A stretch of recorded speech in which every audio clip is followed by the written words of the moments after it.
Tuhan, terima kasih pagi hari ini kami ada dalam rumah-Mu. Kami membawa bencana kalian ini yang murah, yang tidak berharga, yang tidak berbentuk Tuhan, yang begitu buruk. Tapi biarlah kami boleh mengalami Tuhan dalam segala kekurangan kami. Bencana ini boleh diisi dengan harta yang indah, harta yang mulia, harta yang berharga. Supaya dengan demikian hidup kami ini mengalami keubahan dari hari ke hari menjadi semulia dengan harta yang kami miliki ini Tuhan. Mengubahkan kami untuk kami boleh memancarkan kemuliaan-Mu di tengah-tengah dunia yang gelap ini. Terima kasih Tuhan, terima kasih malam siang hari ini Tuhan kami akan mendengarkan firman-Mu. Semua kami datang dengan pergumulan, semua kami datang dengan segala kebutuhan kami, tetapi kami percaya kalau kami menerima harta itu, kami menerima segala-galanya. Terima kasih Tuhan, terima kasih. Oleh sebab itu, biarlah anak-anak-Mu boleh mendapatkan kemurahan seperti Engkau sudah berkemurahan buat kami pada hari-hari yang lampau. Maka biarlah pada pagi menjelang siang hari ini kami juga boleh mengalami hal yang sama Tuhan, supaya kami boleh mengalami Tuhan bahwa kedatangan kami pada pagi hari ini tidak sia-sia, tetapi mendapatkan sesuatu yang berharga, sesuatu yang bernilai yang sudah Engkau siapkan buat kami yang percaya. Terima kasih Tuhan, terima kasih. Namun kuasa kegelapan roh jahat tidak tinggal diam, mau selalu merongrong ibadah kami, merongrong pengikutan kami. Dan oleh sebab itu kami panggil nama-Mu yang berkuasa untuk mengusirkan segala kuasa kegelapan itu yang di dalam nama Tuhan Yesus Kristus. Segala roh jahat kuasa kegelapan kami usirkan di dalam nama Yesus. Dan Yesus berkuasa. Terima kasih Tuhan, terima kasih. Biar sebaliknya urapan Roh Kudus-Mu Tuhan, kuasa-Mu menguasai kami, mengurangi hamba-Mu Tuhan dengan segala kekurangan dan keterbatasan hamba-Mu. Urapi kami supaya apa yang kami sampaikan memancarkan kemuliaan-Mu, dan anak-anak-Mu bisa melihat Tuhan kemuliaan-Mu diperlihatkan, didemonstrasikan di tengah-tengah jemaat untuk mengubahkan kami apapun keadaan kami. Sebab ayat mengatakan kami diubahkan dari hari ke hari dalam suatu kemuliaan yang lebih besar. Terima kasih Tuhan untuk suatu saat kami boleh menjadi sama mulia dengan Engkau dalam segala kesempurnaannya, terutama di saat Engkau datang kembali. Terima kasih Tuhan. Kami tetap berdoa buat semua anak-anak-Mu yang mungkin ada satu dua yang dalam perjalanan ke tempat ini ataupun ke gereja-gereja lain, ke tempat-tempat ibadah di seluruh muka bumi ini Tuhan, seperti Engkau sudah memberkati kami sekarang ini Tuhan, memberkati mereka juga. Terima kasih Tuhan, terima kasih. Biarlah Engkau berbicara buat setiap kami. Kami mau duduk diam di bawah kaki-Mu dengan segala ketenangan dari Engkau. Kami mau duduk diam untuk mendengarkan apa saja yang Engkau katakan. Seperti Maria duduk di dekat kaki Yesus, demikian kami di dekat kaki-Mu Tuhan. Kami meletakkan segala pergumulan kami, segala beban kami, segala galanya, untuk kami boleh mengalami firman-Mu bekerja, membela kami, mengubahkan kami. Terima kasih Tuhan, terima kasih. Dalam nama Tuhan Yesus kami alaskan doa kami ini. Haleluya, amin.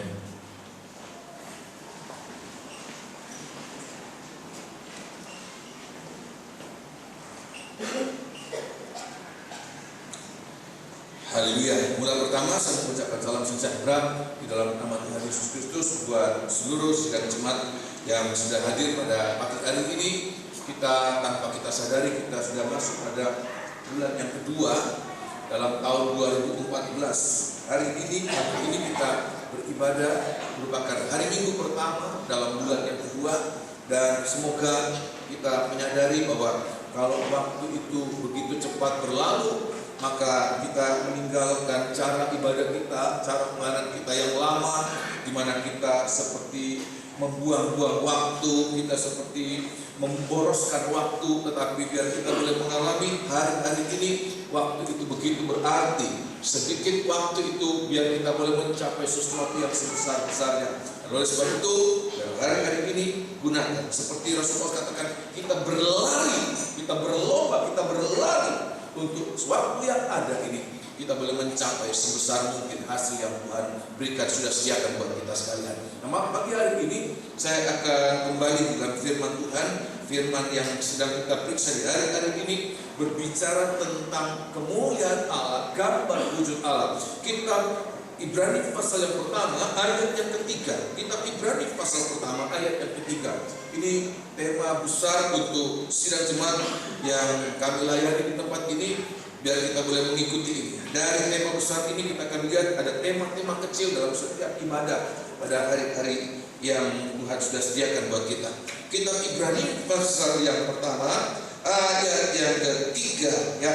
Ayat yang ketiga, Ibrani pasal 1. Saya menunggu semua menemukan, walaupun kita sering membaca ayat ini, tetapi kita membaca dengan segala kerendahan hati, mohon Tuhan, apa ini untuk saya, apa berkat-Mu, apa Tuhan tujuan Engkau tetap memberitakan ayat ini untuk saya pada hari ini.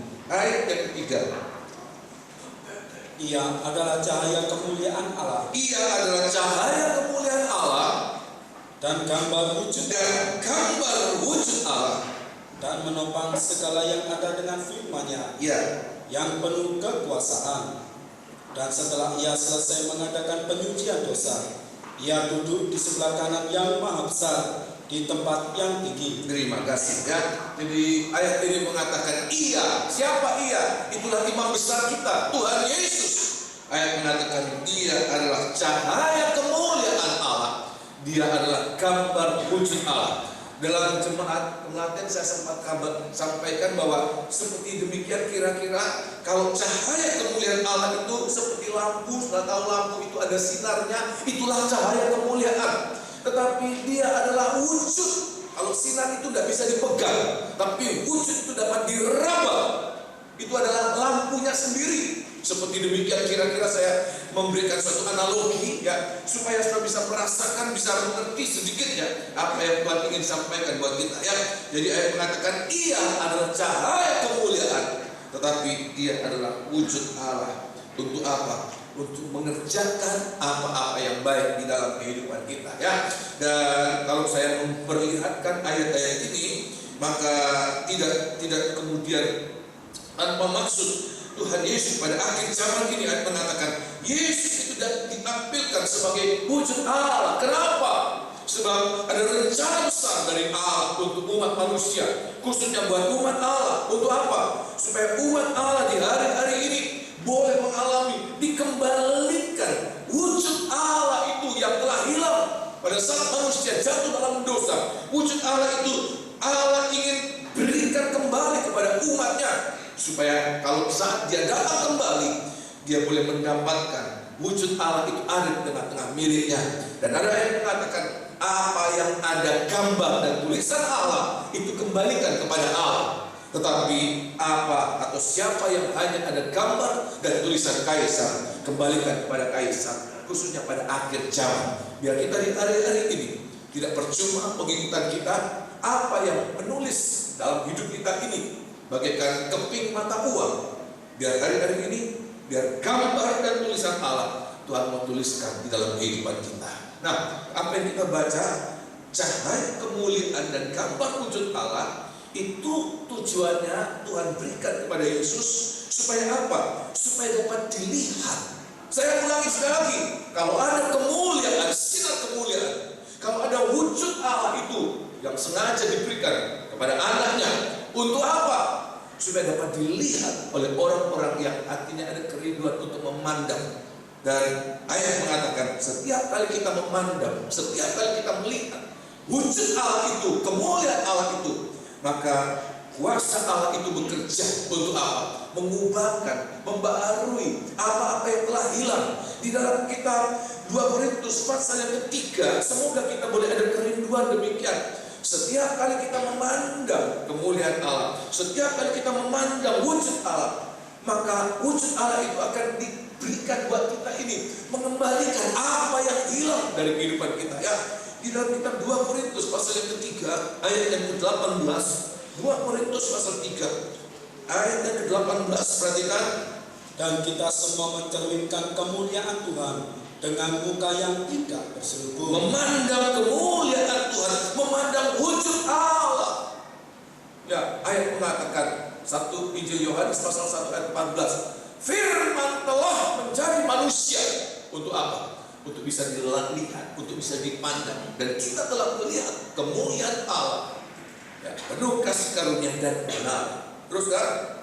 Dan karena kemuliaan itu datangnya dari Tuhan yang adalah roh, Iya. maka kita diubah menjadi serupa dengan gambarnya dalam kemuliaan yang semakin besar. Terima kasih. Kalau kita boleh memandang itu, kalau kita bisa terbuka mata dalam setiap ibadah kita memandang kemuliaannya, maka ayat mengatakan kemuliaan itu, wujud itu akan mengubah kita dari sehari ke sehari untuk serupa dengan wujudnya, menjadi serupa dengan gambarnya dalam kemuliaan yang semakin besar. Sampai satu saat ayat mengatakan kita yang hina ini, kita yang penuh dengan kekurangan ini, pada saat dia menampakkan diri, pada saat dia menyatakan diri, pada saat dia datang kembali, kita serupa dengan dia.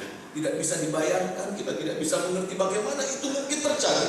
Tetapi kalau kita ada kerinduan, walaupun kita tidak mengerti apa dan bagaimana itu bisa terjadi, maka kita nanti akan mengalaminya. Hari demi hari kita mengalami diubahkan dari kemuliaan kepada kemuliaan yang lebih besar. Nah, pagi hari ini saya akan memperlihatkan di dalam kitab Kejadian pasal yang pertama bagaimana kemuliaan itu yang pernah kita alami, tetapi kemudian telah luntur. Bukan hanya luntur, kalau luntur itu masih ada sisa-sisa, tetapi hilang sama sekali.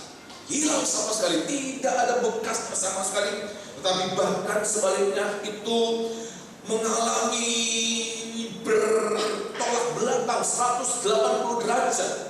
Pernah saya gambarkan seperti seseorang yang tadinya cantik, tetapi kemudian disiram dengan air keras. Tidak ada tanda-tanda kecantikan, tetapi yang ada seperti maafkan. Saya tidak ingin kemudian menertawakan orang-orang yang mengalami, tetapi seperti melihat monster, begitu menakutkan, begitu buruk. Tetapi Tuhan ingin merubah, mengembalikan, merekonstruksi apa yang telah hilang dari kita, untuk kita boleh mengalami hari demi hari. Dalam setiap kali kita mengalami kuasa itu, gambar itu makin jelas, gambar itu makin kita lihat kembali, datang kembali dalam kehidupan kita. Ya, nah di dalam kitab Kejadian pasal yang pertama, pada saat Tuhan menciptakan manusia, Tuhan tidak menciptakan manusia menurut desain dari ciptaan-ciptaan yang lain yang pernah ada, yang sudah ada lebih dahulu. Manusia diciptakan yang paling belakangan, paling terakhir. Dan waktu Tuhan menciptakan manusia, begitu luar biasanya manusia diciptakan Allah. Dia tidak mengambil contoh dari apa-apa yang pernah ada, bahkan yang paling indah sekalipun. Walaupun dalam setiap hari Tuhan mengatakan baik, semua ciptaannya baik, ya. Apa yang Tuhan ciptakan itu baik, tetapi Tuhan tidak mengambil contoh satu di antara yang baik itu, tetapi Tuhan mengambil contoh sesuatu yang bukan hanya baik, tetapi apa saudara?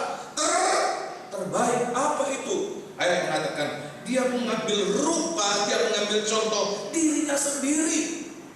Itulah yang terbaik, yang terindah, yang paling sempurna. Dan menurut gambar itu Tuhan menciptakan kita manusia. Tetapi Alkitab juga mengatakan ciptaan itu hilang sekejap, secepatnya manusia jatuh dalam dosa. Apa-apa yang sempurna itu hilang, dan yang tersisa apa? Tidak ada tanda-tanda kesempurnaan. Yang ada hanyalah kejatuhan, keburukan.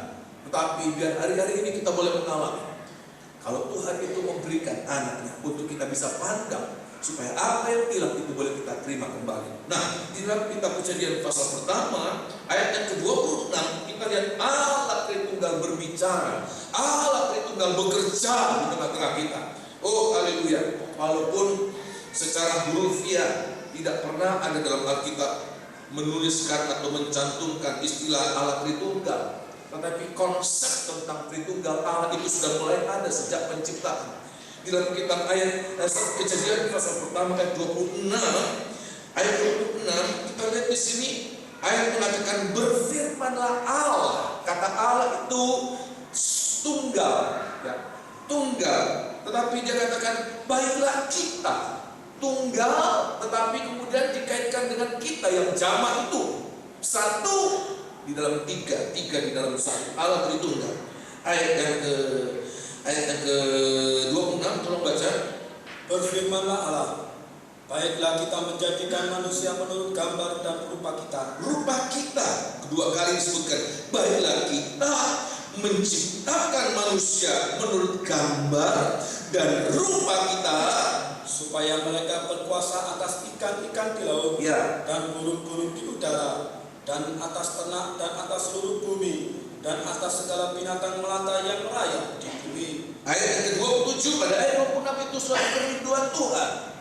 Dia rindu untuk menciptakan sesuatu yang terindah, termulia, tersempurna di antara semua ciptaan yang pernah dia lakukan, dia ciptakan. Tetapi ayat yang ke-27 bukan hanya suatu kerinduan, bukan hanya suatu rencana, tetapi dia melakukan itu, dia melaksanakan itu. Ayat 27, perhatikan. Maka Allah menciptakan manusia itu menurut gambarnya. Ya. Menurut gambar Allah diciptakannya Menurut dia. gambar Allah diciptakannya dia. Laki-laki dan perempuan Ya. diciptakannya mereka. Ya.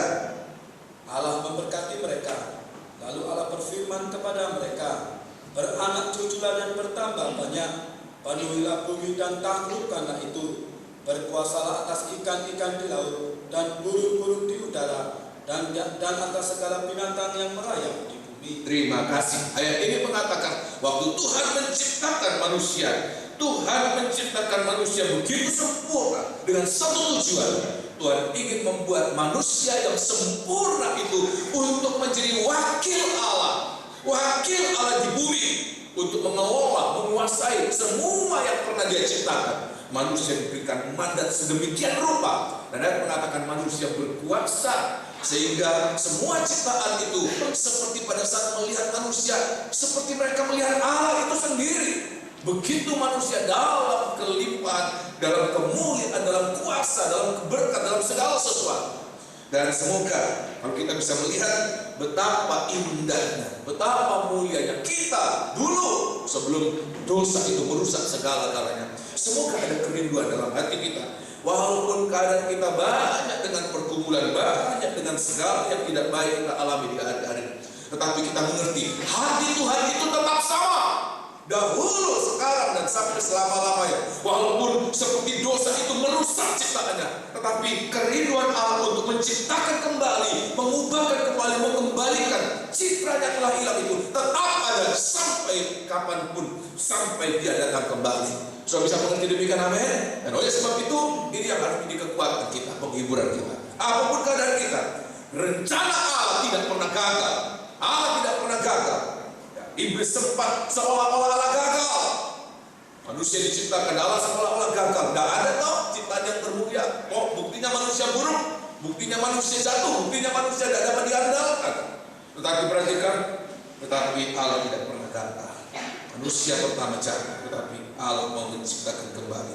Allah mau mengembalikan apa-apa yang telah hilang itu untuk manusia mengalami dengan sepenuh-penuhnya. Ya, nah pagi hari ini saya akan memperlihatkan bagaimana kalau Allah berbicara, Allah bekerja di tengah-tengah kita. Apa yang kita alami? Kalau citra Allah itu Tuhan perlihatkan, kalau citra Allah Tuhan kerjakan dalam kehidupan kita lewat pemberitaan firman-Nya, lewat pemberitaan firman-Nya. Bukan masalah mampu atau tidak mampu, bukan masalah pintar atau tidak pintar. Sebab ini bukan masalah kemampuan manusia. Ini adalah masalah kemampuan Allah, kesanggupan Allah. Tetapi masalahnya adalah mau atau tidak mau. Saya ulangi sekali lagi, untuk mengalami citra Allah itu dikembalikan dalam setiap kita. Masalahnya mungkin, bukan mungkin atau tidak mungkin. Apakah memungkinkan atau tidak memungkinkan? Secara manusia, kalau ada kerusakan-kerusakan yang terlalu parah, montir-montir yang hebat sekalipun, mereka akan angkat tangan. Dokter yang tercanggih sekalipun angkat tangan. Oh, penyakit yang ini sudah tidak mampu lagi ya. Oh, kendaraan ini, oh, produk ini sudah tidak mungkin lagi diperbaiki. Tetapi bagi Allah tidak ada yang tidak mungkin. Asal kita ada kerinduan, asal kita ada penyerahan, maka apa-apa yang tidak mungkin bagi Allah terlalu mudah untuk mengerjakannya. Saudara demikian, amin. Oleh sebab itu pagi hari ini kita hanya mengatakan, ya Tuhan, kerjakan itu dalam hidupku Tuhan, kerjakan itu Tuhan dalam nikahku. Sudah terlanjur hancur, sudah terlanjur rusak, sudah terlanjur buruk. Tapi ada mengatakan citra Allah Tuhan mengembalikan buat kita sedikit demi sedikit sesuai dengan kerinduan kita. Kalau kita ada kerinduan itu, maka kita akan melihat sampai kita merasakan tergantung, maka kita akan lihat kuasa Allah bekerja dalam kehidupan kita. Ya, nah kita lihat pada ayat yang ke-26. Ayat yang ke-26, apa yang Tuhan berikan beserta dengan citra Allah Tuhan berikan buat kita. kita, yaitu pada ayat 26 kita baca sekali lagi. Oh haleluya, semoga kita boleh mengerti ini. Ayat yang ke-26. Berfirmanlah Allah, baiklah kita menjadikan manusia menurut gambar dan rupa kita. Ya, Supaya apa?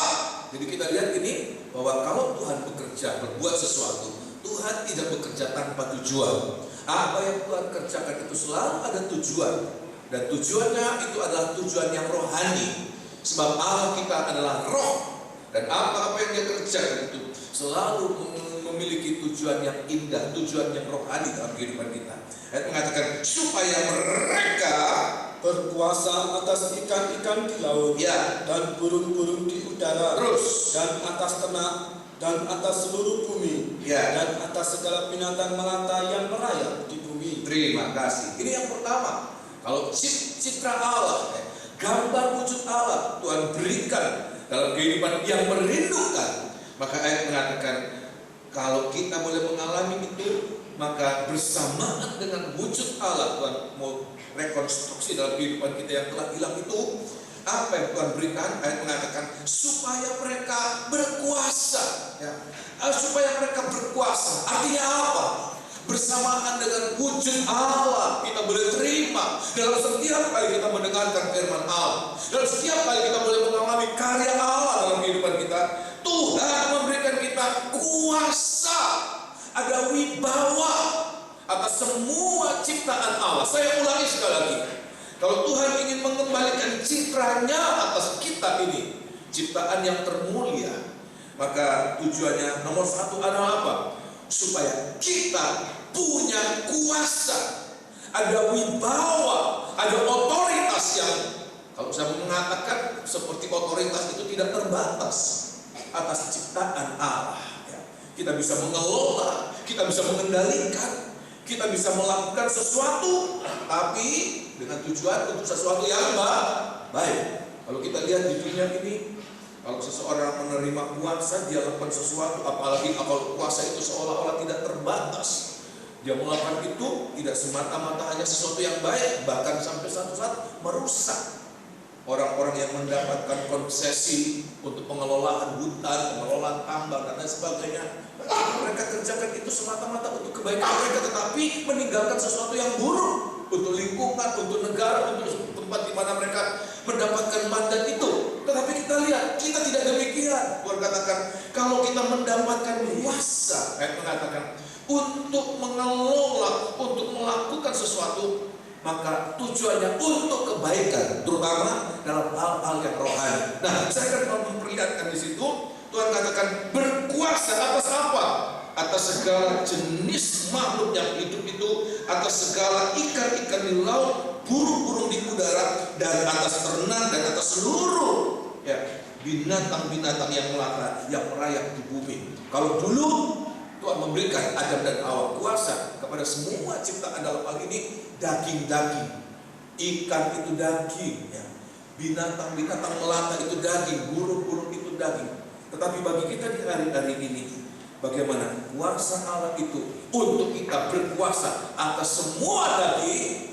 Bahkan saya selalu teringat Bapak Pendeta Wong, Bapak Pendeta Kinjono mengatakan bahwa daging-daging yang ada di Taman Eden setelah melewati ribuan tahun, kurang lebih ada 6.000 tahun, mereka mengalami suatu evolusi. Kalau dulu hanya burung-burung, ikan-ikan, binatang-binatang melata, ya memang sampai hari ini itu tetap ada. Tetapi secara rohani mereka sudah mengalami suatu perubahan, suatu kemajuan sedemikian pesatnya mereka mengalami kemajuan, sehingga kalau kita tidak mengalami kemajuan dalam rohani, kita tidak mampu menangani, mengatasi, mengendalikan mereka. Justru mereka yang akan mengendalikan kita. Oleh sebab itu, kita juga di hari-hari ini harus mengalami kemajuan, harus mengalami suatu perubahan yang signifikan, yang nyata, supaya apa? Kemajuan yang kita alami lebih dari mereka, supaya kita dapat mengendalikan. Nah, di dalam kitab Wahyu kita lihat ini, apa ini? Binatang-binatang yang Tuhan katakan, ikan-ikan, ini bukan hal baru, tapi saya ulangi sekali lagi dalam kaitan dengan cipta Allah yang Tuhan ingin berikan buat kita, ya. Dalam kitab Wahyu pasal yang ke-13 ya. Kitab Wahyu pasal yang ke-13. Kita lihat ini, kalau dulu Tuhan katakan ikan-ikan di laut, maka pada hari-hari akhir zaman ini tidak lagi sebagai ikan yang kita lihat, yang bisa mungkin ada besar, ada kecil, ada jinak, ada yang begitu menakutkan seperti hiu, ikan paus dan lain sebagainya. Tetapi ini digambarkan sesuatu yang sangat menakutkan, yang sangat berkuasa, yang sangat tidak terkendalikan, kecuali orang-orang yang menerima mandat, menerima otoritas dari kuasa itu ya. Ayat yang pasal 13 kitab Wahyu, pasal 13 ayat yang pertama. Lalu aku melihat seekor binatang keluar dari dalam laut, bertanduk 10 dan berkepala 7. Ya. Di atas tanduk-tanduknya terdapat 10 mahkota. Ya. Dan pada kepalanya tertulis nama-nama hujan. Terus binatang yang kulihat itu serupa dengan macan tutul. Ya. Dan kakinya seperti kaki beruang. Terus dan mulutnya seperti mulut singa. Ya. Dan naga itu memberikan kepadanya kekuatannya. Jadi kita lihat ini betapa powerfulnya binatang ini, monster ini. Binatang itu, naga itu memberikan kekuatannya dan tahtanya dan kekuasaannya yang besar. Terima kasih. Sehingga sudah bisa bayangkan ini kalau tidak memiliki kuasa yang lebih besar dari itu, maka apa yang terjadi bukannya menguasai, tetapi akan dimangsa. Oleh sebab itu di hari-hari ini yang harus kita alami. Kalau dulu ikan-ikan mengalami evolusi begitu rupa, melewati tahun-tahun hidup mereka, kemudian dalam kitab Wahyu muncul sebagai monster yang begitu mengerikan. Ada suatu binatang yang mengatakan merupakan kombinasi dari semua binatang buas yang ada. Tetapi bagi kita di hari-hari ini tidak bisa kita kemudian cari-cari secara fisik, sebab memang tidak ada. Kitab Wahyu itu banyak berbicara tentang suatu lambang-lambang, simbol-simbol apa-apa yang akan terjadi. Dan ini berbicara tentang apa? Binatang yang keluar dari laut. Ini tidak lain berbicara tentang antikris, kekuasaan antikris yang begitu luar biasa. Tidak ada seorang yang dapat menaklukkan antikris ini, sebab ayat mengatakan iblis itu, naga itu memberikan kekuatannya, tahtanya, kekuasaannya yang sangat besar. Seperti kekuatan itu tidak terbatas, tetapi kita harus memiliki kekuatan yang lebih besar. Kuasa dari Allah yang menciptakan semuanya, yang merupakan segala-galanya. Semoga itu yang kita terima. Tanpa itu, bukannya kita mengendalikan, menguasai, malah kita yang akan dimangsa. Oleh sebab itu pagi hari ini yang harus kita mengerti. Nah, apa ini antikris bagi kita di hari-hari ini? Nah, di dalam kitab Wahyu pasal 13 kita lihat ini pekerjaan antikris. Wahyu pasal yang ke-13 ayat yang keempat, perhatikan. Wahyu pasal 13 ayat yang keempat, ayat mengatakan sampai seluruh dunia orang-orang yang tidak mengalami citra Allah itu dikembalikan kepada mereka. Mereka akan takluk, mereka akan menyembah. Dan ayat mengatakan sekali mereka menyembah, saat itu tidak akan hilang. Bukan hanya sekedar tato, bukan hanya sekedar perangkat lunak dari komputer atau mikrokomputer ya, tetapi ini adalah sesuatu yang lebih jauh, lebih kuat, lebih dalam, menguasai seluruh hidup manusia, tubuh, jiwa, roh mereka. Tolong baca ayat yang ke berapa tadi? 4. Dan mereka menyembah naga itu karena ia memberikan kekuasaannya kepada binatang itu.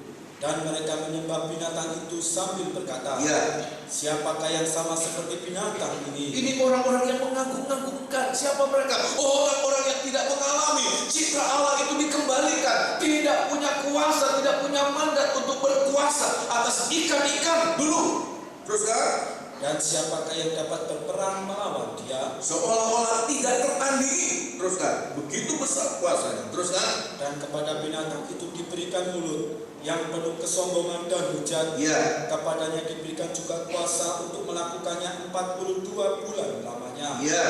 Lalu ia membuka mulutnya untuk menghujat Allah. Ya. Menghujat namanya. Menghujat namanya. Dan kemah kediamannya. Ya. Dan semua mereka yang diam di sorga. Terima kasih. Saya mengatakan binatang ini adalah binatang yang penuh dengan mulut menghujat. Dan ayat mengatakan mulut itu bukan hanya digunakan, tetapi bukan hanya memiliki kekuatan untuk menghujat, tetapi sudah digunakan. Menghujat semuanya, menghujat Allah, nama Allah, kediaman Allah, bahkan orang-orang yang tinggal di dalamnya. Tapi bagi kita di hari-hari ini yang harus kita alami. Kalau iblis itu menggunakan mulutnya untuk menghujat, tapi bagi kita di hari-hari ini, Tuhan katakan biarlah lidah kita ini menggunakan lidah kita untuk apa? Mengaku bahwa Dia adalah Tuhan. Lidah yang digunakan untuk mengaku Dia adalah Tuhan. Lidah itu, orang itu nanti punya kuasa atas segala yang tidak tertaklukkan. Itulah antikris dengan penghujatannya. Oleh sebab itu di hari-hari ini harus kita mengerti. Pernah saya sampaikan dalam beberapa bulan yang lalu, lidah kita ini juga sesuatu yang tidak terkalahkan, yang tidak terkendalikan. Kitab Yakobus mengatakan semua binatang-binatang yang liar, yang jahat, yang ada di bumi ini sudah ditaklukkan, sudah dijinakkan. Tapi ayat mengatakan tidak ada seorang pun yang mampu menjinakkan lidah.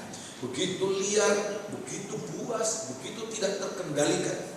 Tetapi biar kita di hari-hari ini kita rindu mengalami, Tuhan, lidahku ini. Sebab kalau tidak, perhatikan ini penting, kalau tidak, lidah itu nanti akan menjadi bagian dari rombongan antikris menghujat Allah. Jangan biarkan bagian tubuh kita ini menjadi bagian dari antikris menghujat Allah. Tetapi biar hari-hari ini kita gunakan, Tuhan, lidah yang Kau berikan untuk apa? Memuji, mengaku bahwa Engkau adalah Tuhan. Artinya apa? Kita mengaku Dia adalah Tuhan. Artinya apa? Kita mengaku Dia mampu mengubahkan kita. Allah itu mampu mengerjakan segala-galanya. Allah itu mampu mengerjakan segala perkara. Bahkan Allah itu, bagi Allah tidak ada yang mustahil. Apa yang tidak mungkin Allah manusia kerjakan, Allah itu mampu kerjakan. Sehingga kalau kita mengaku Dia Allah, Allah itu mampu mengubah kita, mengubah hidup kita, mengubah lidah kita. Nah, oleh sebab itu setiap kali kita mendengarkan firman Allah, jangan biarkan lidah kita tidak terkendali. Jangan biarkan. Salah satu bagian dari hujat ini adalah fitnah, mengatakan perkara-perkara yang tidak benar. Oleh sebab itu kita mohon, Tuhan, kendalikan lidahku ini, kendalikan, ubahkan ini. Mandat untuk menguasai antikris, perhatikan, dimulai bagaimana kita di hari-hari ini bisa mengendalikan lidah kita ini, bisa mengendalikan lidah kita ini. Tolong baca ya di dalam kitab Yakobus, suratan Yakobus pasal yang ketiga, Yakobus pasal yang ketiga.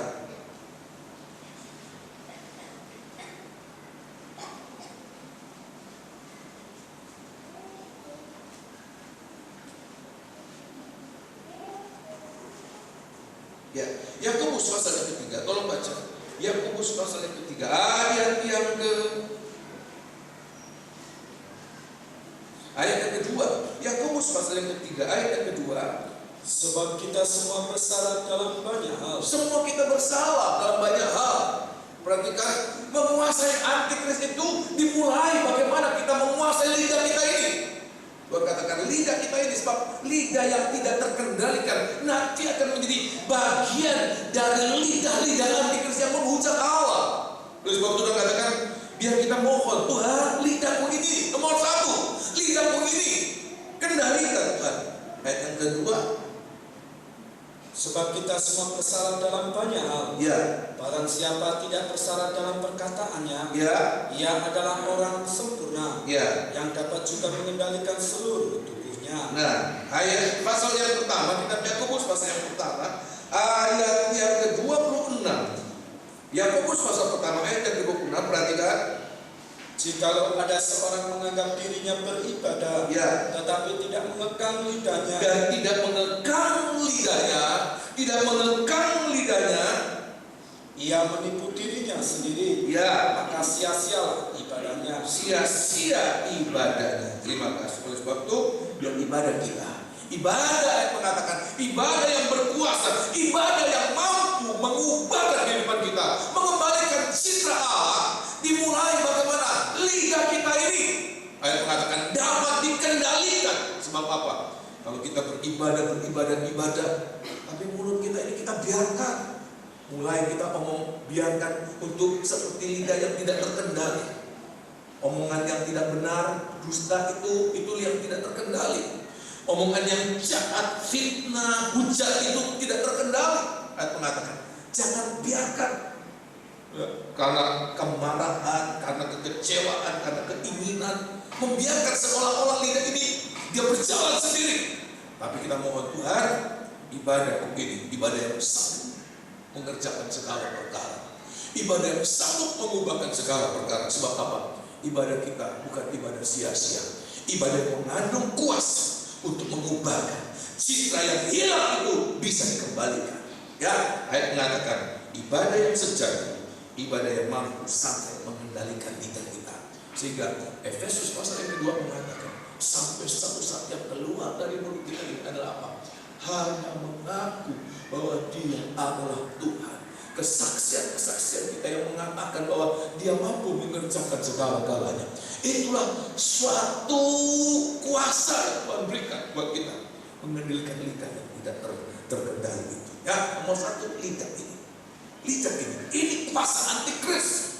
Antikris bekerja dengan hujatan-hujatannya. Kalau kita bisa lihat di hari-hari ini, di semua lapisan masyarakat, kata-kata hujat itu seolah-olah tidak terbendung. Terbendung di mana-mana. Hari-hari ini, kalau dulu penghujat itu sungkan, malu, takut, sekarang seolah-olah tidak ada lagi itu. Kenapa? Kuasa antikris. Perhatikan, ini penting. Kalau kita menyadari ini, kuasa antikris itu mulai bekerja. Seperti monster itu mulai memperlihatkan tubuhnya keluar dari dalam laut. Seperti dia menampakkan dia mulai keluar dari laut untuk memperlihatkan kekuatannya, memperlihatkan pekerjaan. Seperti di hari-hari ini kalau kita lihat ada banyak kata-kata hujat di hari-hari ini. Itu sudah mulai tanda-tanda antikris mulai muncul. Kita harus segera, Tuhan mohon Tuhan, lidahku ini Tuhan, ubahkan lidahku ini. Nomor satu ya, antikris bekerja mulai dengan lidah ini. Yang kedua, dalam kitab Wahyu pasal 13 ya, Wahyu pasal 13 juga ayat mengatakan antikris juga bekerja dengan apa? Tolong baca ayat yang ke-16. Wahyu 13 ayat yang ke-16. Dan ia menyebabkan sehingga kepada semua orang, kecil atau besar, Perhatikan, kaya atau miskin, ya, merdeka atau hamba, perhatikan diberi tanda pada tangan kanannya atau pada dahinya. ayat 17. Dan tidak seorang pun yang dapat membeli Ya, atau menjual membeli atau menjual selain daripada mereka yang memakai tanda itu, ya. yaitu nama binatang itu atau bilangan namanya. Terima kasih. Ini ayat mengatakan bahwa suatu saat antikris akan begitu menguasai seluruh hajat hidup manusia. Ayat mengatakan bahkan setiap transaksi yang ada, menjual atau membeli itu berdasarkan ekonomi, itu tidak ada yang tidak dalam kendali antikris. Sedemikian besar kuasa antikris. Ayat mengatakan tidak ada satu orang pun bisa membeli atau menjual tanpa restu, tanpa izin dari antikris. Dan orang untuk mendapatkan izin harus menerima tanda cap, ya, menerima citra dari antikris ini. 666. Pada dahi itu berbicara tentang pikiran, pada tangan itu perbuatan. Seluruh itu dikuasai penuh oleh antikris. Tapi bagi kita di hari-hari ini, apa ini kebutuhan? Apa ini keinginan? Oleh sebab itu di hari-hari ini kita letakkan kebutuhan kita, kita letakkan keinginan kita, kerinduan kita. Tadi dalam kesaksian ibu saya, ayat mengatakan manusia tidak hidup dari apa? Roti saja. Roti itu suatu kebutuhan kita, makanan itu suatu kebutuhan kita. Tuhan tidak menyangkal bahwa manusia membutuhkan roti, manusia membutuhkan uang, manusia membutuhkan kebutuhan jasmani kita. Tetapi lebih daripada kita membutuhkan apa-apa yang sifatnya jasmani, roti itu.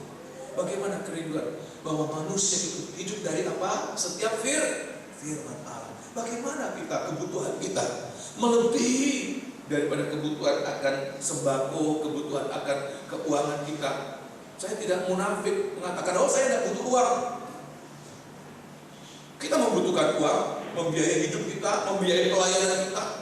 Tapi satu perkara, lebih daripada kita membutuhkan apa-apa yang sifatnya jasmani. Kita mengatakan, Tuhan, saya membutuhkan firman-Mu lebih dari keuangan. Sebab apa? Sebab kalau manusia mulai meletakkan hidupnya itu di dalam roti itu, seperti dia memberi dirinya untuk ada dalam cakar antikris. Kalau manusia itu bergantung penuh hidupnya itu pada roti dunia ini, maka seperti dia memberikan hidupnya itu dalam tangan antikris. Dia mandiri, tidak bisa berbuat apa-apa lagi. Oleh sebab itu, biarlah pagi hari ini apa yang harus ada dalam kehidupan kita. Setiap hari kita membutuhkan Tuhan, membutuhkan firman-Mu. Saya membutuhkan keuangan, saya membutuhkan apa-apa yang sifatnya jasmani untuk perut kita. Tapi lebih dari itu, Tuhan membutuhkan firman lebih dari segala-galanya. Kenapa? Sebab firman itu, ayat mengatakan, itulah yang memberikan kita hidup yang sesungguhnya. Di dalam kitab Injil Matius pasal yang keempat, semoga ini harus ada dalam kehidupan kita. Kalau kita membutuhkan ini, maka di situ kita ada kuasa. Ayat mengatakan, kuasa. Kita tidak dikuasai oleh antikris. Orang-orang yang hari-hari ini seolah-olah hidupnya, masa depannya ditentukan oleh uang, ditentukan oleh ekonomi, seperti dia memberikan dirinya dalam genggam antikris. Tapi kita lihat di dalam kitab Injil Matius pasal yang keempat, kitab Injil Matius pasal yang keempat ayat yang keempat, kitab Injil Matius pasal yang keempat ayat yang keempat. Perhatikan. Tetapi Yesus menjawab, Ya, ada tertulis, ya, manusia hidup bukan dari roti saja. Tuhan tidak menyangkal kita memiliki tubuh jasmani yang membutuhkan makanan itu, roti itu, ekonomi itu, tetapi dari setiap firman yang keluar dari mulut Allah. ya, seolah-olah yang paling menentukan, Tuhan katakan bahwa lebih daripada makanan jasmani kita, bagaimana kita membutuhkan firman Allah. Oleh sebab itu, pagi hari ini saya mau sampaikan buat sidang jemaat, biar kita bersungguh-sungguh untuk ini. Sebab kalau tanpa firman, sidang jemaat yang dikasih Tuhan, betapapun kita besar, betapapun kita kaya, betapapun kita pandai, tanpa firman Allah, itu semua seperti tidak berdaya dalam genggam cakar antikris. Tetapi kalau kita pun merasa, Tuhan, saya tidak punya apa-apa, tetapi hidupku tidak tergantung dari apa yang saya punya. Hidupku tergantung dari firman Allah. Orang benar hidup dari iman. Orang benar hidup dari firman Allah. Maka kita tidak dalam kuasa antikris, tapi justru kita ada kuasa untuk mengalahkan antikris. Seperti yang dikatakan, amin. Sebab itu di hari-hari ini yang harus kita pastikan dalam saat kita beribadah pagi hari ini. Tuhan, kalau dulu orientasi hidupku ini semata-mata hanya mencari roti jasmani itu, tanpa ada sedikit pun kerinduan tentang firman Allah. Kebaktian doa malam kemarin, doa kita ini hari-hari ini, Tuhan berikan firman dan berikan pembukaan pintu untuk penaburan firman. Hari-hari ini doa kita, sebab kalau kita doa sungguh-sungguh, firman itu Tuhan berikan pintu-pintu untuk memberikan firman Allah. Tuhan buka buat kita. Saya tidak tahu, tetapi saya ada keyakinan besar di hari-hari ini, sebagaimana Tuhan sudah cepat datang. Saya percaya ini, kalau ada kerinduan yang kuat, Tuhan akan segera kerja dalam kehidupan kita. Dalam tahun-tahun ini Tuhan akan membukakan, Tuhan akan berikan buat kita dengan segala kelimpahan. Saudara demikian, amin. Tetapi ada kerinduan ini dalam kehidupan kita, kerinduan untuk kita lebih tergantung pada firman Allah, roti, daripada ekonomi dunia ini. Oleh sebab di hari-hari ini, di sini kekuatan kita. Firman Allah itulah kekuatan kita, mengalahkan segala-galanya. Tanpa firman Allah tidak ada kekuatan. Yang ada apa? Yang ada kita masuk di dalam genggam antikris. Oleh sebab itu, buat apa kita beribadah kalau kemudian satu saat orang yang beribadah itu ada tanda 666 pada dahi dan pada tangan kanannya? Buat apa? Lebih baik kita ibadah seperti orang-orang dunia sana daripada ibadah tetapi tidak memiliki kuasa apa-apa. Ya, ini nomor satu, kuasa atas ikan-ikan. Yang kedua, bukan hanya ikan-ikan. Ayat mengatakan burung-burung di udara, burung-burung di udara, burung-burung di udara. Ya, Tuhan katakan kepada Adam, ya, burung-burung di udara dikuasai. Tetapi di dalam kitab Wahyu itu tidak lagi berupa burung. Begitu evolusi itu terjadi. Nah, kita lihat pada kitab Wahyu ayat pasal yang ke-12, kitab Wahyu pasal 12 ayat yang ketiga, begitu dahsyat ini. Nah, siapa yang dapat mengalahkan ini? Kitab Wahyu pasal yang ke-12 ayat yang ketiga, Wahyu 12 ayat yang ketiga. Maka tampaklah suatu tanda yang lain di langit. Ya, tanda yang lain di bumi, di langit makan. Dan lihatlah, seekor naga merah padam yang besar, Ya, berkepala 7 dan bertanduk 10. ya. Dan di atas kepalanya ada 7 mahkota. Terus, Dan ekornya menyeret sepertiga dari bintang-bintang di langit, ya. dan melemparkannya ke atas bumi. Terus, Dan naga itu berdiri di hadapan perempuan yang hendak melahirkan itu untuk menelan anaknya. Segera sesudah perempuan itu melahirkannya. terima kasih. Secara jasmani, secara fisik, perempuan itu gambaran tentang gereja Tuhan sedang dalam keadaan mengandung, akan melahirkan. Kalau wanita yang akan melahirkan itu secara fisik dia tidak berdaya, sakit juga dalam kondisi yang banyak halangan, besar perutnya, tidak berdaya.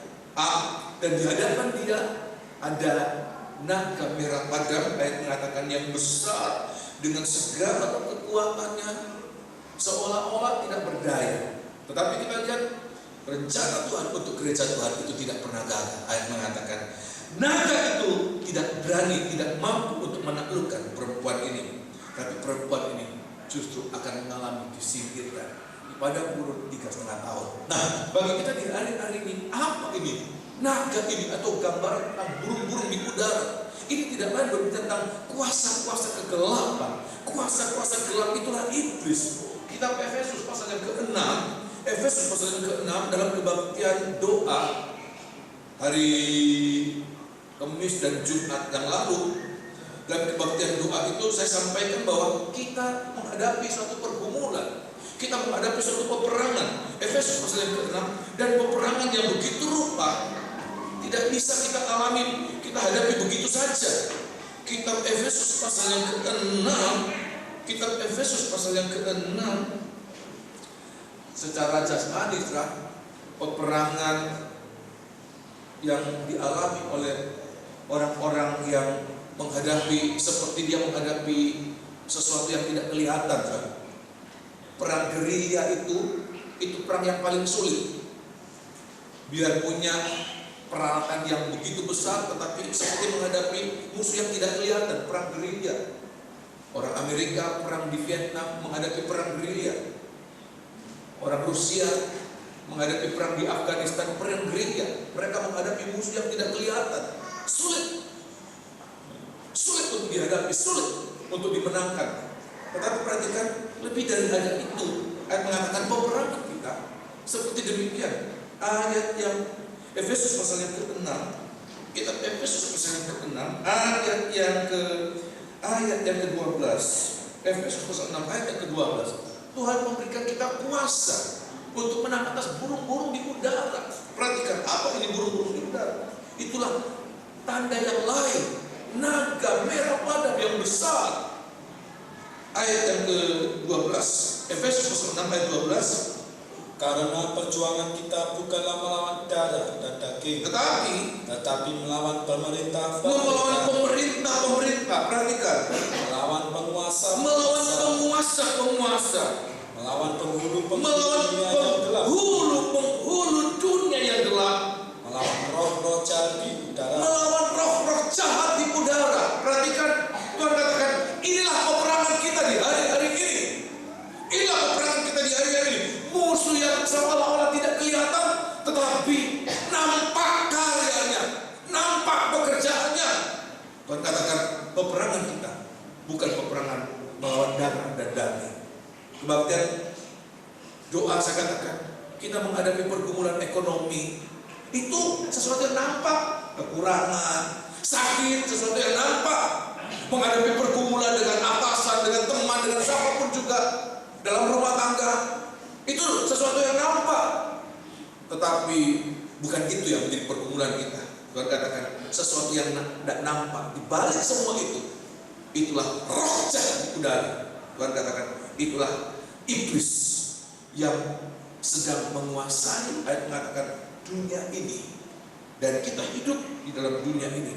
Tetapi ayat mengatakan orang-orang yang ada gambar Allah, citra Allah, iblis tidak mampu menjamah, iblis tidak mampu menaklukkan. Justru Tuhan katakan kita yang mengalahkan kuasa kegelapan itu. Nah, ini harus kita mengerti di hari-hari ini, ya. Kita harus mengerti di sini. Nah, bagaimana kita bisa mengalahkan? Tuhan katakan biar di hari-hari ini, setiap kali kita beribadah, setiap kali kita melayani, setiap kali kita berada di hadapan Tuhan, kita mengalami disalib dari ujung kepala sampai telapak kaki. Kita mengalami disalib oleh selengkap kuasa Allah. Jangan biarkan hidup kita ini, perhatikan ini, ada bagian-bagian yang terbuka. Sebab mata iblis itu mengincar bagian-bagian yang terbuka. Jangan biarkan, tetapi selalu kita mengatakan, Tuhan, tutup bungkus hidupku ini dengan kuasa darah-Mu salib dari ujung kepala. Kalau kita baca pada kitab ini, ayat mengatakan ada ketopong, ada baju sirah, ada tameng, ada perisai, ada kasut, ada pedang, ada semua itu untuk memperlengkapi kita, supaya tidak ada bagian dari tubuh kita yang terbuka. Sebab kalau ada bagian dari tubuh kita yang terbuka, itu akan menjadi sasaran tembak dari kuasa kegelapan. Ayat mengatakan dengan panah api si jahat itu akan menembus. Tapi kalau kita mengalami hari-hari ini, Tuhan salib, firman itu menyalur, Roh Kudus itu menyalur, kasih menyalur hidupku ini, maka kita akan mengalami perlindungan. Kuasa gelap itu tidak mampu menjamah kita, tidak mampu mengalahkan kita. Saudara jadi mikir amin? Haleluya, ya. Dan yang ketiga, ayat mengatakan binatang melata. Binatang melata. Binatang melata itu berbicara tentang apa? Binatang melata itu binatang yang ada di dalam, di bumi ini. Dan kita Wahyu pasal 3 ayat mengatakan ada binatang yang keluar dari dalam laut. Apa ini? Nabi palsu seperti anak domba. Ya. Tetapi tolong baca kitab Wahyu pasal yang ke-13. Kitab Wahyu pasal yang ke-13. Waktu dia berbicara seperti seekor naga. Ayat yang ke-11, perhatikan.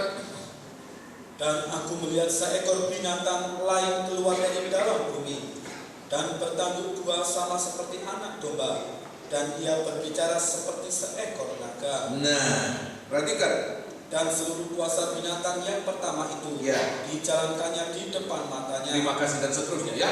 Jadi kita lihat di sini luarnya seperti domba, tetapi dalamnya seperti naga. So, antara luar dan dalam berbeda. Berbicara tentang apa ini? Kepalsuan. Dan kalau kita lihat di hari-hari ini, kepalsuan di mana-mana. Siapa yang dapat melihat ini? Siapa yang dapat menaklukkan ini? Nabi-nabi palsu. Hanya orang-orang yang hari-hari ini memiliki nomor satu ini, telinga yang tajam. Telinga yang tajam bisa membedakan suara-suara yang keluar. Tetapi juga mata yang tajam bisa melihat di balik penampilan luar. Saya ulangi sekali lagi, ibadah kita ini biar kita serahkan Tuhan. Inilah panca inderaku Tuhan. Asah terus supaya menjadi panca indera yang terlatih dan mengatakan bisa membedakan, begitu sensitif. Sebab kalau panca indera kita tidak terlatih, kita tidak bisa membedakan. Hanya mata jasmani ini kita bisa melihat dari luar. Oh, domba kan bagus. Mata kita tidak bisa menembus ada apa di balik kulit domba itu, bulu domba itu. Kalau telinga kita tidak tajam, kita tidak bisa membedakan bunyi apa. Tetapi biar hari-hari kita mohon Tuhan, kuasai hidupku ini Tuhan, sampai panca inderaku, sampai bisa membedakan. Sebab ayat mengatakan nabi palsu ini itu mengerjakan sesuatu yang ajaib. Oleh sebab itu di hari-hari ini kita memiliki panca indera yang tajam, sensitif, tetapi memiliki hikmat yang dari Tuhan. Apa itu? Bisa mengerti, bisa membedakan setiap keajaiban, setiap mujizat yang sedang terjadi. Sebab mujizat yang rohani, mujizat yang dari Tuhan, setiap mujizat yang dari Tuhan memiliki tujuan yang indah, tujuan yang rohani. Saya ulangi sekali lagi, ada pertolongan, ada mujizat, ada apa saja. Perhatikan, yang bisa dikerjakan juga oleh kuasa kegelapan, bisa dikerjakan oleh nabi palsu, bisa dikerjakan oleh antikris, bisa dikerjakan oleh naga itu. Tetapi perhatikan, ada bedanya. Kalau mujizat itu dari Tuhan, pasti ada tujuan yang rohani. Kalau mujizat itu dari Allah, pasti ada tujuan-tujuan yang indah untuk kerohanian kita. Kita mengalami ditingkatkan kerohanian kita. Tapi kalau hanya sekedar pertolongan, hanya sekedar sakit sembuh, itu dukun-dukun juga mampu kerjakan. Orang-orang yang hipnotis itu orang yang mengerjakan apa? Mampu juga kerjakan. Tetapi tidak punya tujuan rohani dalam kehidupan kita. Oleh sebab itu di hari ini kita mohon memiliki sense, memiliki panca indera yang sensitif untuk bisa membedakan lewat pandangan, lewat telinga kita, tetapi juga memiliki hikmat yang dari Tuhan. Untuk apa? Bisa membedakan apakah ini mujizat yang dari dunia, mujizat dari iblis, atau mujizat dari Tuhan. Apa bedanya? Kalau mujizat dari Tuhan membuat hidup kita ini memiliki kehidupan yang makin tergantung dari Tuhan, makin tinggi, makin meningkat kerohanian kita. Ada ayat mengatakan nabi palsu pada akhir zaman. Ada dua cara membedakan nabi palsu. Tadi ibu saya bersaksikan, kita berdoa, jangan sampai kita pikir beribadah, kita pikir melayani, yang kita ikuti ternyata nabi palsu. Sebab apa? Mujizat ada, keajaiban ada.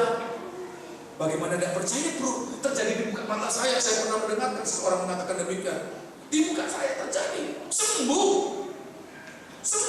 Ayat mengatakan nabi palsu, antikris, mendatangkan api dari langit. Dia bisa mengerjakan demikian. Tetapi bedanya apa?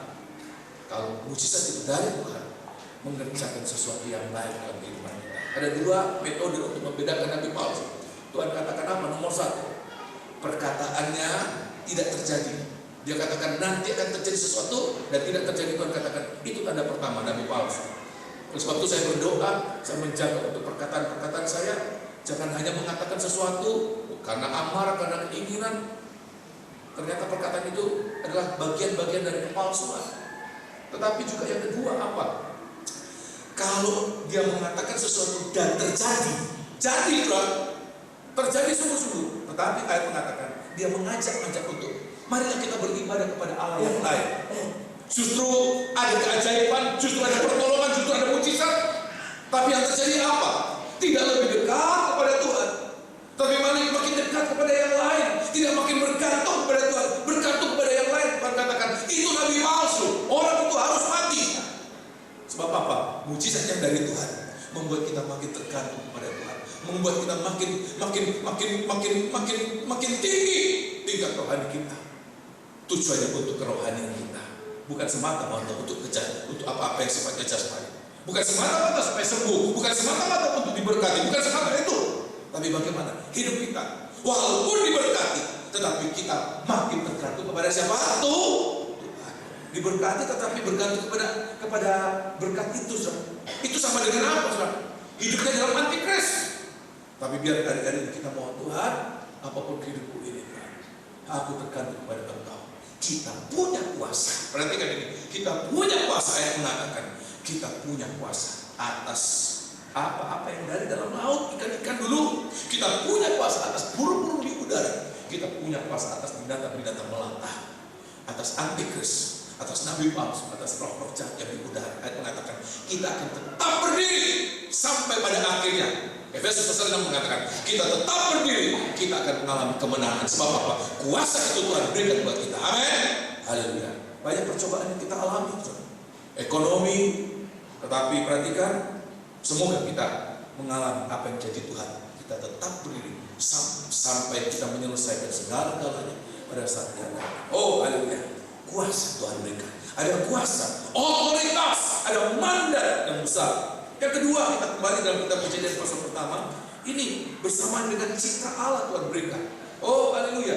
Kalau anak Tuhan, hamba Tuhan tidak punya kuasa, ya, bagaimana dia katakan saya memiliki kemuliaan Allah? Kemuliaan Allah itu punya kuasa. Pada pertama, punya kuasa, bukan lemah.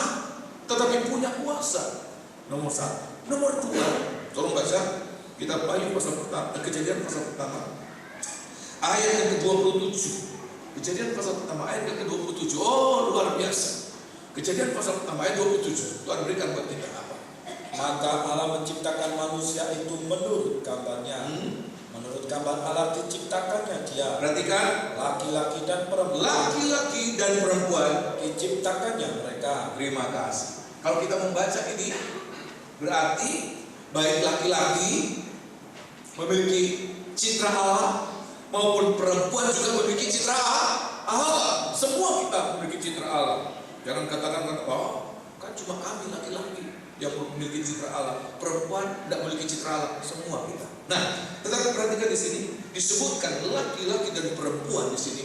Ini tidak semata-mata berbicara tentang gender, jenis kelamin, tetapi disebutkan laki-laki dan perempuan itu tidak lain berbicara tentang nikah. Saya ulangi sekali lagi, citra Allah Tuhan berikan buat kita. Disebutkan Tuhan menciptakan laki-laki itu tidak lain suami, Tuhan menciptakan perempuan itu istri.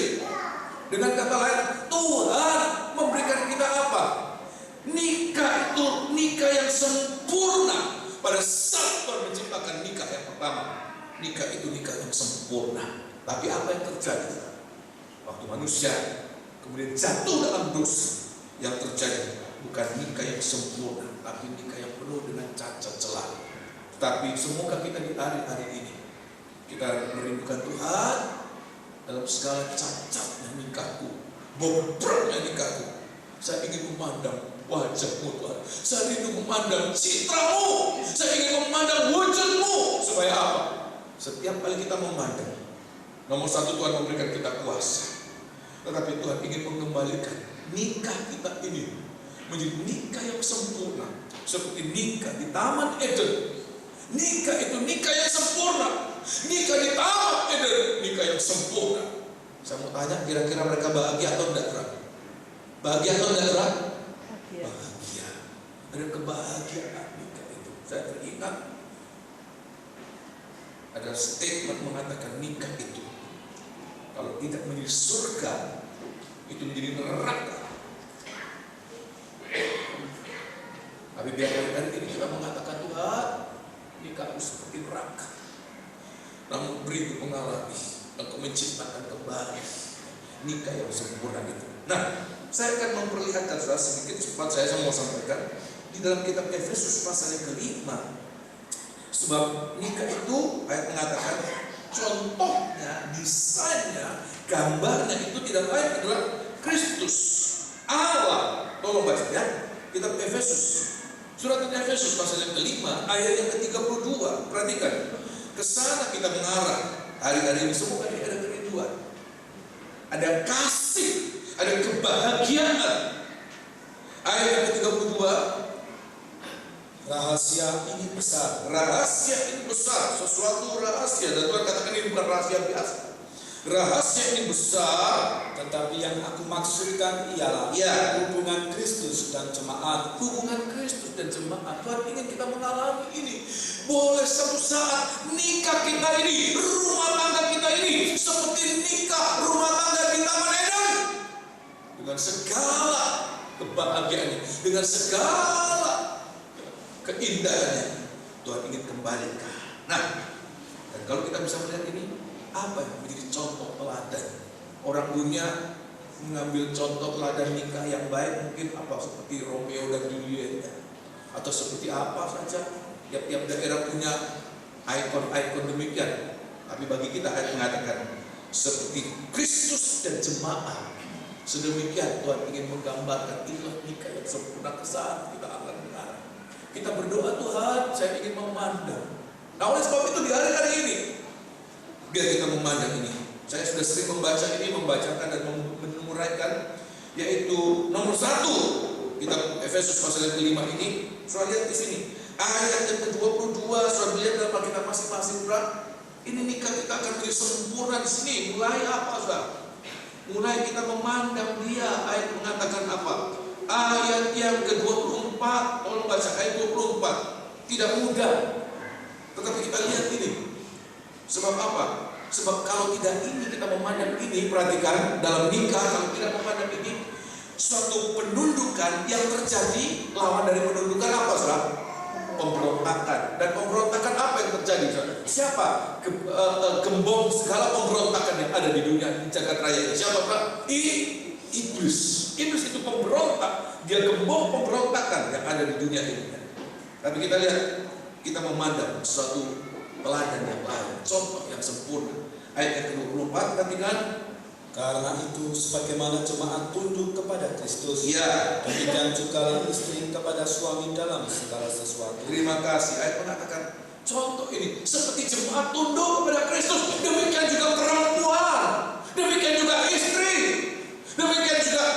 Ayat mengatakan kita ini adalah gereja Tuhan, tunduk kepada Dia. Kenapa kita tunduk kepada Dia?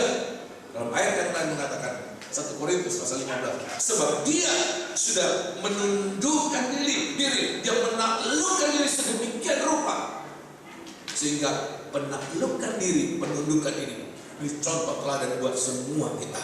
Hari-hari ini biar kita belajar untuk menaklukkan diri. Kita memandang contoh sempurna Yesus di atas kayu salib, menaklukkan diri dalam kehendak Bapa. Mulai dalam kitab, dalam taman Getsemani, dia taklukkan kehendaknya sampai di atas kayu salib. Ya, dia menaklukkan kehendaknya. Tidak ada kehendak sendiri, tetapi kehendak Bapa. Di hari-hari ini akan menjadi pintu gerbang kebahagiaan. Saya ulangi sekali lagi, pintu gerbang kebahagiaan di saat kita mengalami penundukan, penaklukan. Di mana tidak ada penundukan, di situ tidak akan ada kebahagiaan. Kenapa? Yang terjadi peperangan, yang terjadi pemberontakan. Tapi di mana ada penundukan, di mana penaklukan, ada orang mengatakan, iya, tidak di luar tidak berontak, tapi di dalamnya ya sakit. Bukan demikian, tetapi menaklukkan seperti Kristus dengan penuh pengorbanan. Maka kita akan mengalami di mana Allah menjanjikan suatu kebahagiaan. Dia tidak pernah salah, dia tidak pernah gagal. Saudara bikin amin? Ya. Kemudian yang kedua, ayat mengatakan seperti Kristus, ini contoh sempurna hanya dari Dia. Tolong baca ya. Ayat yang ke-25, perhatikan. Hai suami, Ya, kasihilah istrimu sebagaimana Kristus telah mengasihi jemaat perhatikan. dan telah menyerahkan dirinya baginya Ya, untuk menguduskannya, ya, sesudah Ia menyucikannya dengan memandikannya ya, dengan air dan firman. ya. Jadi kita lihat ini, kita memandang Kristus itu, kita memandang Allah, sebab Kristus itu adalah wujud Allah. Ayat mengatakan baik itu dalam contoh penundukan, seperti Dia menundukkan diri kepada Bapa, demikian kita memandang contoh penundukan, maupun dalam hal mengasihi. Ayat mengatakan bahwa Dia sudah menyatakan contoh bagaimana mengasihi. Dia mengasihi, ayat mengatakan pada saat kita tidak layak untuk dikasih, di saat kita jahat, di saat kita durhaka, ayat mengatakan Allah telah mengasihi kita dengan kasih terbesar. Apa itu kasih terbesar? Seseorang yang rela mati untuk orang-orang lain, yaitu bagaimana Dia rela mati untuk kita pada saat kita masih durhaka. Allah telah membuat Kristus itu mati untuk kita. Oleh sebab itu hari-hari ini pengorbanan itu bukti mengasihi. Biar kita boleh alami di dalam langkah-langkah hidup kita, terutama di dalam nikah kita. Ada penundukan, ada pengorbanan, ada kasih, maka kita akan mengalami suasana nikah Eden itu Tuhan taruhkan di dalam kehidupan kita. Ya, ini yang kedua. Dan yang ketiga, dalam kitab 1 Kejadian pasal yang pertama, Kejadian pasal pertama, ayat yang ke-28, ayat yang ke-28 dan 29, ini Tuhan berikan buat kita. Oh, haleluya. Tuhan tidak memberikan sesuatu yang kosong. Kalau Dia memberikan citranya, kemuliaan yang Dia berikan, bersama dengan kemuliaan ada kuasanya, ada kebahagiaan, tetapi juga ada apa? Ayat 28 dan 29, perhatikan.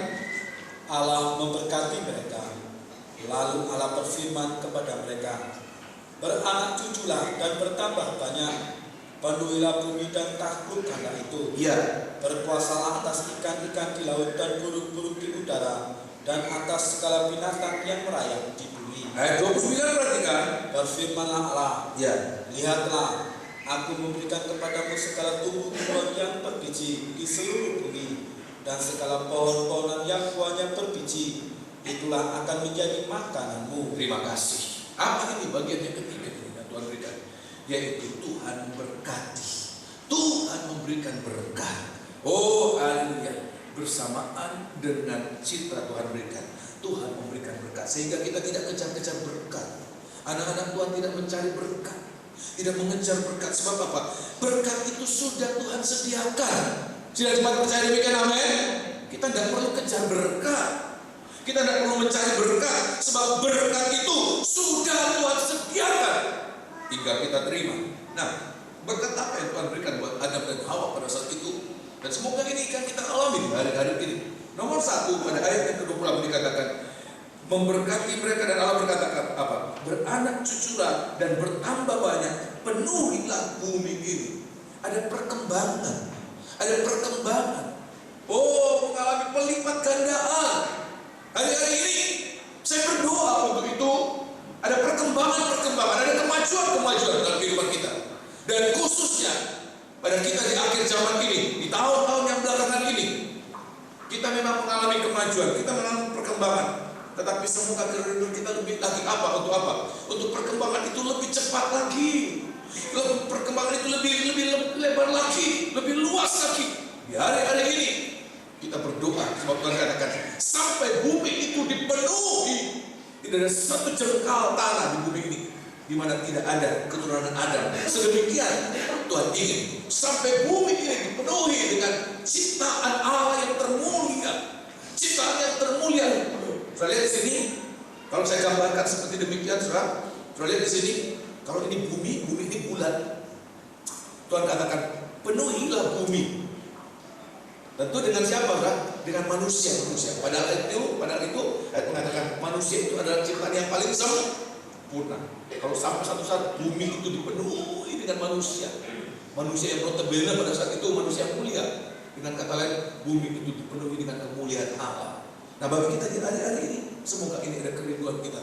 Tuhan, saya rindu untuk memancarkan kemuliaan di mana-mana, dalam segala perkara, membawa kemuliaan Allah,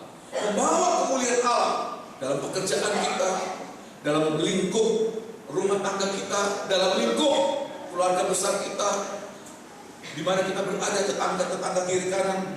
Satu kerinduan kita, Tuhan, saya rindu membawa kemuliaan. Rindukan itu. Tuhan katakan itulah berkat yang Tuhan ingin berikan buat kita dalam segala perkara. Perhatikan ini penting. Berkat yang sesungguhnya bukan adalah bagaimana banyaknya harta kita. Secara jasmani saya rindu untuk jemaat itu berkembang secara fisik, secara kuantitas. Ya, ada pertambahan jiwa-jiwa, ya, baik itu. Tetapi lebih dari hanya sekadar itu adalah bagaimana jiwa-jiwa yang ada itu boleh memancarkan kemuliaan Allah. Banyak tapi bikin malu, kan? Ini, wah gimana sahabat ini? Apa? Gua ini, di sini, gua ini. Banyak tapi bikin malu, bikin kasus di mana-mana. Bukan itu. Tapi Tuhan katakan melipat ganda, tetapi memancarkan kemuliaan Allah. Semoga ini yang harus kita alami di hari-hari. Tuhan, hati yang merindu untuk mempermuliakan Allah di dalam segala bidang hidup kita ini, segala aspek hidup kita ini. Tuhan, saya rindu untuk memuliakan. Itulah perkembangan yang sesungguhnya. Itulah kemajuan yang sesungguhnya. Bagaimana dalam segala perkara, satu kerinduan, Tuhan, hanya nama-Mu yang dipermuliakan. Kalau saya bisa ini, cuma nama-Mu saja yang dipermuliakan. Kalau saya mau ini, biar nama-Mu saja yang dipermuliakan. Itulah yang namanya perkembangan. Sampai satu saat seluruh bumi ini, seluruh Surabaya ini, seluruh ini di mana kita berada, dipenuhi dengan kemuliaan Allah. Saudara mengalami demikian, amin. Haleluya. Nah, tetapi ada berkat yang lain yang katakan buat kita di hari-hari. Ayat 29 lagi. Ayat 29 perhatikan. Berfirmanlah Allah, ya, lihatlah, aku memberikan kepadamu segala tumbuh-tumbuhan yang berbiji, tumbuh-tumbuhan yang berbiji, dan segala pohon-pohonan yang buahnya berbiji, dan segala pohon-pohon yang buahnya berbiji, itulah akan menjadi makananmu. Ya, terima kasih. Ya, jadi kita lihat Tuhan juga memikirkan bahwa Adam membutuhkan makanan. bahwa ada membutuhkan pemeliharaan tubuh mereka. Dan ayat mengatakan Tuhan menyediakan. Kalau kita membaca ayat ini, bahwa pada awalnya manusia itu, makanan manusia itu adalah biji-bijian. Awalnya manusia itu makannya biji-bijian, sereal. Dan juga selain itu makanannya adalah buah-buahan. Tuhan tidak memberikan sayur, Tuhan tidak memberikan daging, ikan untuk dimakan, daging untuk dimakan, bukan untuk dimakan. Tapi pada saat penciptaan, Tuhan memberikan biji-bijian itu, ya, tumbuhan yang berbiji itu menjadi makananmu, dan buah-buahan yang berbiji itu menjadi makananmu. Bagi kita di hari-hari ini, apa ini? Ya, apa ini? Itulah gambar tentang firman Allah yang berkembang. Firman Allah yang berkembang, firman Allah yang bisa, ya. Kalau biji itu kalau kita makan mangga, bijinya kadang kita makan, mangganya kita makan, bijinya apa, ya, jadi lagi berkembang. Kita menikmati, tetapi ada perkembangan. Kita berdoa pemeliharaan kita yang sesungguhnya. Perhatikan berkat kita yang sesungguhnya, yaitu kalau ada perkembangan firman Allah. Perkembangan baik itu dalam hal ungkapan maupun kekuatan maupun urapan berdoa. Terus terang saya ini terlalu bodoh untuk mengalami ini. Saya tidak ada kemampuan. Tetapi kalau ada kerinduan sidang jemaat Tuhan, biar firman yang kami alami itu firman yang berkembang di hari-hari ini. Dari hari ke hari makin jelas, makin kuat, makin dalam. Bukan firman yang hanya kulitnya saja, tetapi firman yang sampai kita boleh merasakan sangat-sangat kuat, memberkati dan boleh menjadi berkat bagi orang lain. Kita berdoa untuk ini. Itulah berkat yang sesungguhnya. Kalau kita boleh mengalami ini, apa yang tidak dapat dikerjakan oleh firman Allah? Semua dapat dikerjakan oleh firman Allah. Oleh sebab itu di hari-hari ini harus kita doakan. Tuhan, saya merindukan setiap kali kita mendengarkan firman Allah, kita sendiri menikmati. Tetapi kita boleh mengalami hari demi hari firman Allah itu makin melimpah. Melimpahnya di mana terutama? Dalam mulut ini. Kalau firman Allah itu melimpah dalam hidup kita ini, ayat mengatakan hati kita penuh dengan firman Allah, melimpah ini di mulut. Ada kesaksian. Kesaksian. Saya berdoa buat sidang jemaat juga bisa bersaksi, menyampaikan kelimpahan firman Allah dimanapun kita berada. Ya, malam hari ini, siang hari ini, inilah firman Allah yang sudah kita alami di dalam citra Allah. Nomor satu saya ulangi lagi. Ada mandat, otoritas, kuasa Allah. Ada kemenangan. Di dalam citra Allah. Nomor dua, ada kebahagiaan dalam nikah yang sempurna. Di dalam citra Allah. Yang kedua, ada berkat dengan segala kelimpahannya. Dan semoga ini boleh kita alami dalam hari-hari ini, ya. Kita akan bangkit berdiri, kita akan menikmati tubuh dan darah Tuhan. Lain kecauan Yesus akan tampil ke depan. Kita akan menyanyikan satu lagu. Kita akan mempersiapkan diri sedang jemaat mempersiapkan